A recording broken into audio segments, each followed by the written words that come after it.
নমস্কাৰ, মই মহাপ্ৰভা Kashyap access বাৰ্ছৰ facilitator.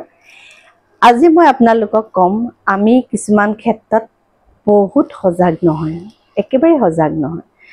আমাৰ মাইণ্ডত সদায় দুটা ভাগ থাকে, কনচিয়াছনেছ, আনকনচিয়াছনেছ।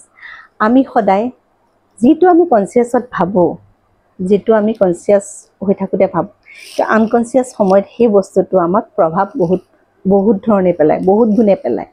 সেইকাৰণে আমি ভাৱনাটো আমি যি ভাবোঁ শুদ্ধভাৱে ভাবিব লাগে, আৰু তেতিয়া সেই প্ৰভাৱ যেতিয়া আনকনচিয়াছ মাইণ্ডত যেতিয়া ৰৈ যাব, তেতিয়া আমাক লাহে লাহে লাহে লাহে এইবোৰ সফল হ'বলৈ আৰম্ভ কৰে।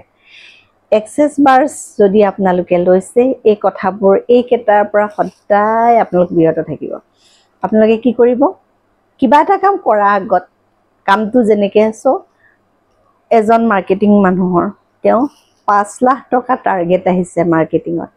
তেওঁ তেতিয়া কি, যদি তেওঁ কনফিউজ হৈ পেলাই মই পাৰিমেই নে নোৱাৰিম বাৰু, ইমানখিনি আহিছে, মোক প্ৰয়োজনো আছিলে, কাৰণ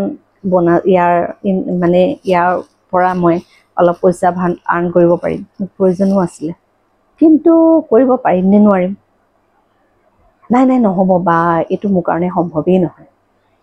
সেই এনেকুৱা ধৰণৰ কথাবোৰ আমি সদায় বিৰত থাকিব লাগে। এনেকুৱা ধৰণৰ কথাবোৰ, নোৱাৰিম, নহ'ব, আৰু এইটো মোৰ দ্বাৰা সম্ভৱ নহয়, এনেকুৱা ধৰণৰ শব্দৰ পৰা আমি সদায়, এনেকুৱা ধৰণৰ কথাৰ পৰা আমি সদায় বিৰত থাকিব লাগে। ধৰক এজন ভাড়া দিয়া মানুহ, তেওঁ ভাড়াও দিব লাগে, তেওঁ ভাবিছে, তেওঁ এটা ভাল দৰমহা পায়, ধৰক তেওঁ ভাবিছে মই এখন খুব ধুনীয়া মাটি কিনিব লাগিব, এটা ঘৰ বনাব লাগিব, তেওঁ কথাটো ভাবি আছে।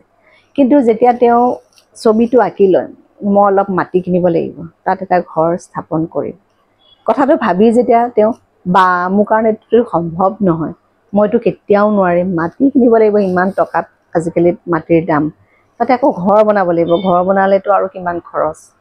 তেওঁ যদি তাতে যদি হুহুকা পিছলা কৰি পেলাই যদি কামটোৰ কাৰণে এবাৰো যদি মনত তেওঁ যদি বস্তুটো হুহুকা পিছলা কৰি পেলাই যদি কামটো হ'ব নাই, কিন্তু মোৰ দ্বাৰা নহ'ব, মই কৰিবই নোৱাৰিম, এনেকুৱা ধৰণৰ যদি তেওঁ কনফিউজত থাকে, তেন্তে নোৱাৰিব।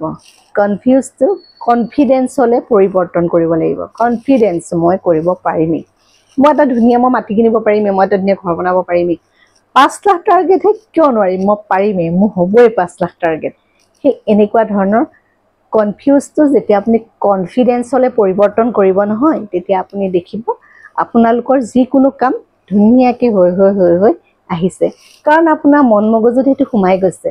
আপুনি কনচিয়াছ মাইণ্ডত আপুনি কৈছে, এইটো মোৰ দ্বাৰা হ'বই, এইটো মই কৰিমেই, এইটো মই কৰিব পাৰিমেই। যেতিয়া আপুনি কনফিডেন্সত আপুনি এই কামটো সাহসেৰে আপুনি যেতিয়া কৰিম বুলি নিজে মনত ভাবিলে, যিটো হ'বই, সঁচাকৈ আপুনি দেখিব সেইটো কাম আপুনি কৰিব পাৰিব। আপোনাৰ 5 লাখ টকা টাৰ্গেটো হ'ব, আপুনি ধুনীয়াকৈ মাটি কিনি ঘৰো বনাব পাৰিব, আপোনাৰ এনেকুৱা ধৰণৰ কামবোৰ ধুনীয়াকৈ হ'ব। কিন্তু আপোনালোকে এই ধৰক এনেকৈ হ'ব নহ'ব, থেৰু গেৰু ভাৱত যিকোনো কাম এটা বা কথা এটা ভাবি নাথাকিব। যদি কৰিম বুলি ভাবিছে, একদম পিয়ৰ কনফিডেন্সত আপুনি কৰিবলৈ আগবাঢ়ি যাওক, স্পীডত ধুনীয়াকৈ কৰক, সঁচাকৈ হৈ পৰিব। সেইকাৰণে এক্সেছ বাৰ্ছত এই কথাবোৰ যে আমাৰ সদায় এভইড কৰিব লাগে। হ'বনে নহয় বাৰু, কিন্তু নোৱাৰিম নেকি এইবোৰ কৰিব, মোৰ দ্বাৰা সম্ভৱ নহয়, মোৰ প্ৰয়োজনো আছিল বাৰু, এই বস্তুখিনি, পইচাখিনি বা এই বস্তুটো মোক প্ৰয়োজনো আছিল, কিন্তু পাৰিম নে নোৱাৰিম বাৰু, এনেকুৱা ধৰণৰ থিংকিং কিছুমান, এনেকুৱা ধৰণৰ ভাৱনা কিছুমানৰ পৰা সদায় আঁতৰত থাকিব লাগিব। আপুনি পূৰা কনফিউজটো কনফিডেন্সলৈ পৰিৱৰ্তন কৰিব লাগিব। তেতিয়া দেখিব আপোনালোকৰ যিকোনো কাম লাহে লাহে লাহে লাহে হ'বলৈ আৰম্ভ কৰিব, আৰু চিয়'ৰ হ'বই, 100%ৰ ভিতৰত 100% এই কামটো হ'বই। সেইকাৰণে মানুহ সদায় কনফিউজ হ'ব নালাগে, কনফিডেন্স হ'ব লাগে, মই কৰিম, হ'ব 100%ই হ'ব। চাবচোন আপোনালোকৰ কামবোৰ খুব ধুনীয়াকৈ হ'বলৈ আৰম্ভ কৰিব। ধন্যবাদ।